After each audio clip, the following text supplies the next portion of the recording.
इस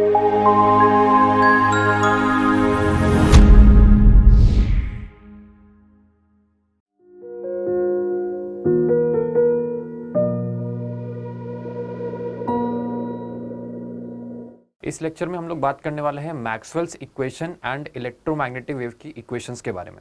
तो सबसे पहले हम लोग स्टार्ट करते हैं मैक्सवेल्स इक्वेशन से।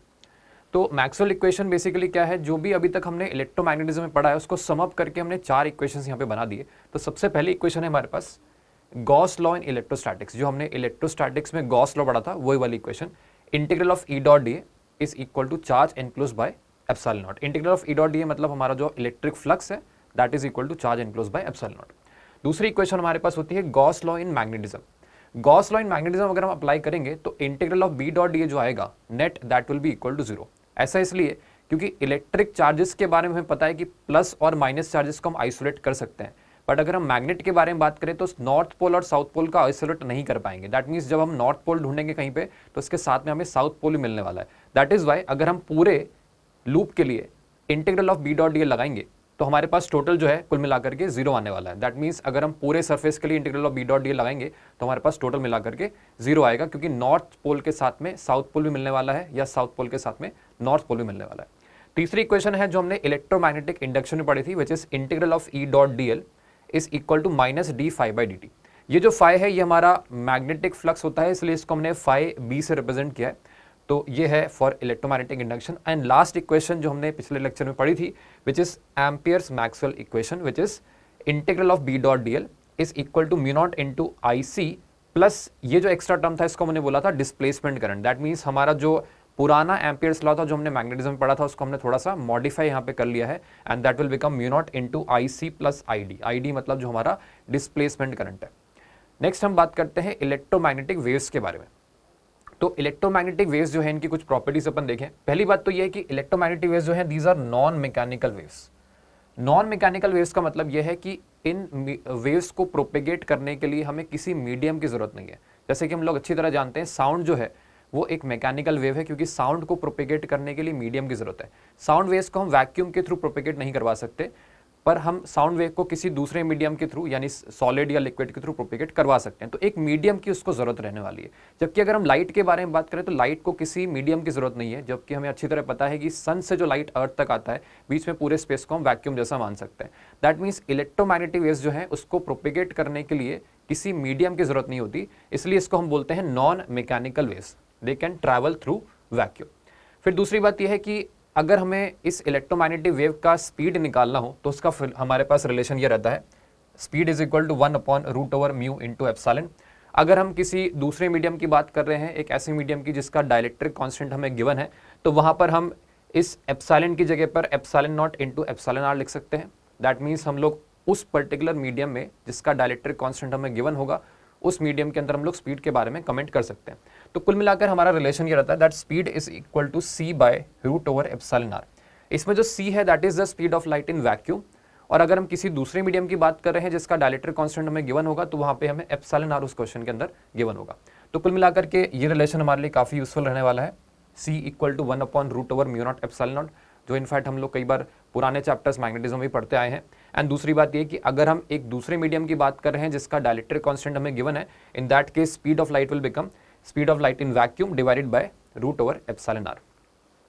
मतलब ये कि अब इससे हम रिफ्रैक्टिव इंडेक्स और डाइलेक्ट्रिक कांस्टेंट के बीच का रिलेशन भी निकाल सकते हैं, क्योंकि हमें अच्छी तरह पता है रिफ्रैक्टिव इंडेक्स कैसे डिफाइंड होता है। रिफ्रैक्टिव इंडेक्स जो होता है that is equal to speed of light in vacuum divided by speed of light in that particular medium. यानी कि अगर हम इस रिलेशन को देखते हैं v equal to C by root over mu R, v equal to C upon root over epsilon R, इसको हम लोग कंपेयर कर सकते हैं अपने रिफ्रैक्टिव इंडेक्स वाले फॉर्मूले से। रिफ्रैक्टिव इंडेक्स होता है speed of light in vacuum divide by speed of light in medium. That is why we can say v is also equal to C by n। अगर हम इस रिलेशन को और इस रिलेशन को कंपेयर करें तो हम आसानी से बोल सकते हैं कि जो हमारा n होगा यानी जो हमारा रिफ्रैक्टिव इंडेक्स होगा that will be equal to root over epsilon R.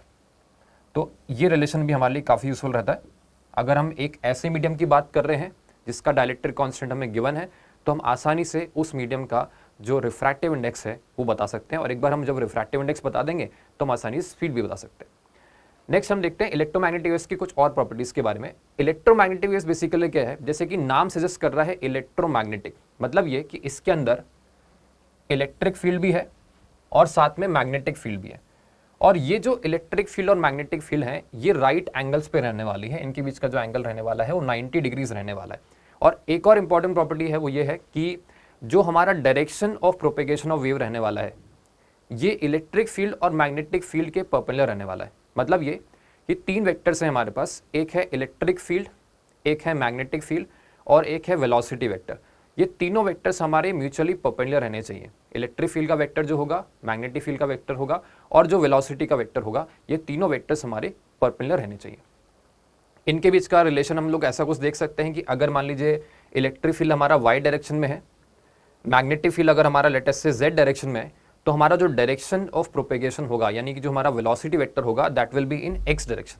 मतलब ये कि ये तीनों वेक्टर्स हमारे म्यूचुअली परपेंडिकुलर है और इनमें जो रिलेशन है वो भी हम बता सकते हैं, क्योंकि इलेक्ट्रिक फील्ड हमारा वाई डायरेक्शन में है और मैग्नेटिक फील्ड हमारा जेड डायरेक्शन में है। तो अगर हम ध्यान से देखें तो वी कैन से कि इलेक्ट्रिक फील्ड के डायरेक्शन में यूनिट वेक्टर का जब हम क्रॉस प्रोडक्ट करेंगे मैग्नेटिक फील्ड के यूनिट वेक्टर के साथ, तो उससे हमारे पास प्रोपेगेशन ऑफ वेव का डायरेक्शन हमें मिल जाएगा।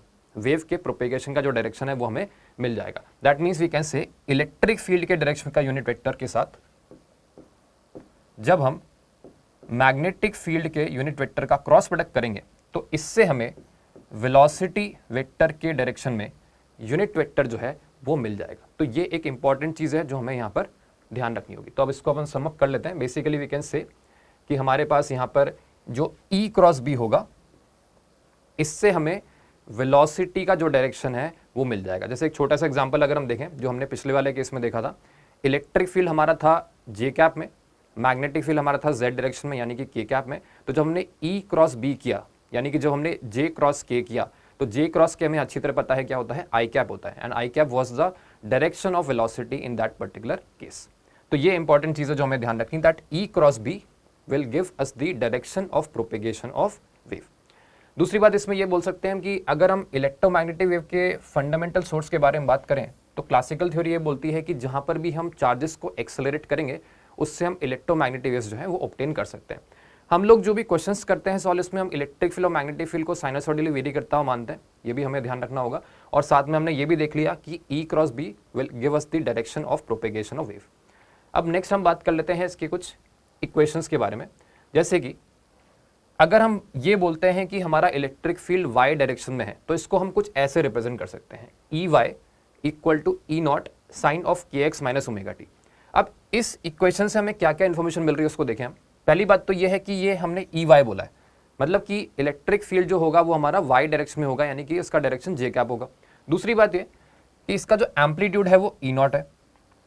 और तीसरी बात ये क्योंकि ये के एक्स माइनस ओमेगा टी लिखा है इसका मतलब ये है कि हमारा जो वेव है that is propagating in positive x direction, क्योंकि हमने वेव्स में ये बात पढ़ रखी होती है कि के एक्स माइनस ओमेगा टी का मतलब है कि wave is propagating in plus x direction, और अगर के एक्स प्लस ओमेगा टी होता दैट मीन्स हमारा वेव जो है वो माइनस एक्स डायरेक्शन में जा रहा होता। तो यहाँ पे क्योंकि के एक्स माइनस ओमेगा टी लिखा है इसका मतलब हमारा जो वेव है वो जा रहा होगा पॉजिटिव डायरेक्शन के अंदर, पॉजिटिव एक्स डायरेक्शन के अंदर।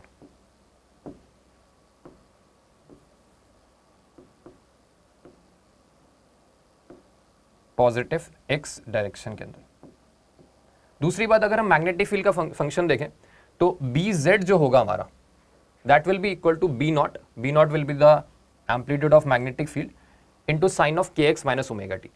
तो कुल मिलाकर के हम ये बोल सकते हैं कि इलेक्ट्रिक फील्ड हमारा वाई डायरेक्शन में है, मैग्नेटिक फील्ड हमारा जेड डायरेक्शन में है, और ई क्रॉस बी करने से हम आसानी से वेलोसिटी वेक्टर का डायरेक्शन जो है वो ऑब्टेन कर सकते हैं। इसके अलावा अगर हम ई नॉट और बी नॉट में रिलेशन चाहते हैं तो वो रिलेशन कुछ ऐसा रहता है, E nought is equal to B nought into C. यानी कि अगर हमें इलेक्ट्रिक फील्ड का एम्पलीट्यूड गिवन है और अगर हमें स्पीड ऑफ लाइट गिवन है तो हम आसानी से मैग्नेटिक फील्ड का जो एम्पलीट्यूड होगा वो ऑब्टेन कर सकते हैं। E nought by B nought is equal to C, इस वाले रिलेशन से। तो ये काफ़ी इंपॉर्टेंट रिलेशन हमारा रहने वाला है इस पर्टिकुलर लेक्चर के अंदर। नेक्स्ट एक बात और अगर नोटिस करें तो इलेक्ट्रिक फील्ड का जो फेज है और मैग्नेटिक फील्ड का जो फेज है वो हम देख सकते हैं सेम है, क्योंकि ये भी K X minus omega T है और ये भी K X minus omega T है। That means we can say that they are in same phase. तो कुल मिलाकर के हमने क्या क्या सीख लिया है, ई क्रॉस बी से हमें वेलोसिटी वेक्टर का डायरेक्शन जो है मिलता है। Electric field, magnetic field, velocity vector सारे एक दूसरे के परपेंडिकुलर रहते हैं। और ई नॉट बाई बी नॉट की हेल्प से मैं आसानी से स्पीड ऑफ लाइट ऑब्टेन कर सकता हूं एंड इलेक्ट्रिक फील्ड और मैग्नेटिक फील्ड जो है they are in same phase. अब जो भी हमने पढ़ा है इसको हम अप्लाई करके देखते हैं।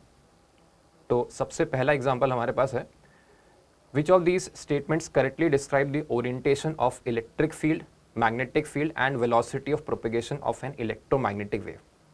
तो जैसा कि हमने पढ़ा है, इलेक्ट्रिक फील्ड, मैग्नेटिक फील्ड और वेलोसिटी वेक्टर तीनों एक दूसरे के परपेंडिकुलर रहते हैं। तो अगर हम ऑप्शंस चेक करें, फर्स्ट में बोला गया है E is perpendicular to B but V may have any orientation. तो any orientation obviously not possible because वो परपेंडिकुलर रहना चाहिए। दूसरा केस भी गलत हो गया because V may have any orientation, ये भी गलत हो जाएगा। तीसरा है E is parallel to B, तो ऑब्वियसली बात है ये भी गलत रहेगा। फोर्थ वाला ऑप्शन हमारा सही है क्योंकि इसमें बोला गया है कि ये तीनों के तीनों परपेंडिकुलर है। तो सिंपल सी बात है, electric field vector, magnetic field vector और वेलोसिटी वेक्टर तीनों एक दूसरे के परपेंडिकुलर रहने चाहिए। नेक्स्ट प्रॉब्लम देखते हैं। Next is plane electromagnetic wave travels in free space. Free space मतलब हम एक तरह से वैक्यूम की बात कर रहे हैं। At a particular point in space electric field along Y axis is this much, the magnetic induction will be. तो हमें बेसिकली इलेक्ट्रिक फील्ड के बारे में क्वेश्चन में इंफॉर्मेशन दे रखी है कि हमारा इलेक्ट्रिक फील्ड है 9.3 और हमें बताना है कि what is the value of magnetic field. Electric field, magnetic field और स्पीड में रिलेशन हमें पता है क्या रहता है, C is equal to E by B. Question में हमें E गिवन है 9.3, क्योंकि यहाँ पर फ्री स्पेस मेंशन्ड है मतलब हम लोग speed of light in vacuum की बात कर रहे हैं विच इज नथिंग बट 3 × 10⁸। इसको सॉल्व कर लेते हैं हम, तो इससे आ जाएगा 3.1 × 10⁻⁸। That means option A will be correct. तो बहुत सिंपल से क्वेश्चन रहते हैं, बेसिक से हमें रिलेशन ध्यान रखने हैं speed, electric field and magnetic field के अंदर। नेक्स्ट प्रॉब्लम देखते हैं। Next is a plane electromagnetic wave जिसका हमें इलेक्ट्रिक फील्ड मेंशन्ड है EZ, मतलब कि ये हमारा K कैप वाला एक कॉम्पोनेंट जो है वो उसमें दे रखा है, EZ is this and it is propagating in a medium of dielectric constant. तो हमें पूछा गया कि इसका डाइलेक्ट्रिक कांस्टेंट जो है वो कितना होगा। तो सबसे पहली बात तो ये कि जो हमें फंक्शन यहाँ पे गिवन है EZ equal to 100 cos of 6 × 10⁸ t plus kx, इससे हम लोग क्या क्या डिड्यूस कर सकते हैं। देखें, पहली बात तो ये ओमेगा t प्लस kx दे रखा है, इसका मतलब है कि हमारा जो वेव है वो -x डायरेक्शन के अंदर जा रहा होगा और इस वेव का स्पीड कितना होगा वो भी हम निकाल सकते हैं। स्पीड निकालने का तरीका बहुत आसान रहता है। स्पीड निकालने का तरीका होता है speed is equal to omega by K. Omega क्या रहता है, ओमेगा होता है t का जो कोफिशिएंट है और k होता है जो x का कोफिशिएंट है। तो दैट मीन्स हम यहाँ से आसानी से स्पीड जो है वो कैलकुलेट कर सकते हैं। स्पीड देखें कितना आता है, 6 × 10⁸ डिवाइडेड बाय 4, दैट मीन्स 1.5 × 10⁸। तो जैसा कि हम देख सकते हैं स्पीड हमारा 3 × 10⁸ नहीं आ रहा है। दैट मीन्स हम एक अलग मीडियम की बात कर रहे हैं, वैक्यूम की बात हम लोग नहीं कर रहे हैं। तो पहले हम लोग ये देखते हैं कि आखिर इस मीडियम का जिसमें स्पीड इतना है इसका रिफ्रैक्टिव इंडेक्स कितना होगा। तो रिफ्रैक्टिव इंडेक्स का फॉर्मूला हमारा रहता है speed of light in vacuum divide by speed of light in medium. Speed of light in vacuum is 3 × 10⁸, speed of light in medium is 1.5 × 10⁸। इसे सॉल्व करने पर आता है इक्वल टू 2। तो ये है हमारा रिफ्रैक्टिव इंडेक्स। रिफ्रैक्टिव इंडेक्स से हमें निकालना है डाइलेक्ट्रिक कांस्टेंट। रिफ्रैक्टिव इंडेक्स और डाइलेक्ट्रिक कांस्टेंट में अभी हमने रिलेशन देखा था, n is equal to √ε r। तो यहाँ से हम आसानी से ε r निकाल सकते हैं। ε r will come out to be equal to 4। तो that means we can say option D will be correct. तो इस तरह से हम किसी भी मीडियम का डाइलेक्ट्रिक कांस्टेंट जो है वो निकाल सकते हैं। सबसे पहले हम रिफ्रैक्टिव इंडेक्स निकाल लेंगे और उसके बाद रिफ्रैक्टिव इंडेक्स और एप्सिलॉन आर का जो रिलेशन है वो यूज़ करके हम आसानी से डाइलेक्ट्रिक कांस्टेंट जो है वो कैलकुलेट कर सकते हैं। तो अगली प्रॉब्लम पे आते हैं। अगले प्रॉब्लम में हमें गिवन है plane electromagnetic wave travelling along X direction has a wavelength of 3 millimetres. Variation in electric field occurs in Y direction and with an amplitude of 66। तो ये हमें एक तरह से E0 दे रखा है। Equation for electric field and magnetic field as a function of X and time will be. तो यहाँ पे हमारे पास 4 ऑप्शंस गिवन है। अगर हम देखें कौन सा ऑप्शन यहाँ पे सही बैठेगा, तो एम्पलीट्यूड जो है वो हमें 66 दे रखा है। अगर हम देखें तो इन 4 ऑप्शन में तक केवल एक ही ऑप्शन ऐसा आ रहा है जिसमें कि हमारा E0 जो है वो 66 है। तो ऑब्वियसली जो हमारा आंसर होगा that will B option D. But मान लीजिए हमें और अगर सॉल्व करना होता है इसमें, तो ये जो टर्म है अगर हम देखें तो x का जो कोफिशिएंट होता है उसको हम k बोलते हैं। k हम आसानी से निकाल सकते थे क्योंकि हमें यहाँ पर वेवलेंथ दे रखा है। तो अगर हमें सॉल्व करना होता पूरा तो हम लोग k आसानी से कैलकुलेट कर सकते थे using this formula k equal to 2 pi by lambda. दूसरी बात, अगर मेरे पास ये इलेक्ट्रिक फील्ड का वैल्यू मुझे गिवन है 66, तो यहाँ से मैं मैग्नेटिक फील्ड का भी एम्पलीट्यूड निकाल सकता था, because C is equal to E not by B not. यहाँ से हम देख सकते थे that B not will be equal to E not by C, that means 66 divided by 3 into 10⁸। That means we can say 2.2 into 10⁻⁷। वही चीज़ यहाँ लिखी हुई भी है इनफैक्ट। तो इस तरह से हम और भी चेक कर सकते थे, बट हमें जरूरत नहीं पड़ रही इसमें, बिकॉज हमें सीधे एक ही ऑप्शन दे रखा है जिसमें एम्पलीट्यूड जो है वो इलेक्ट्रिक फील्ड का 66 के बराबर है।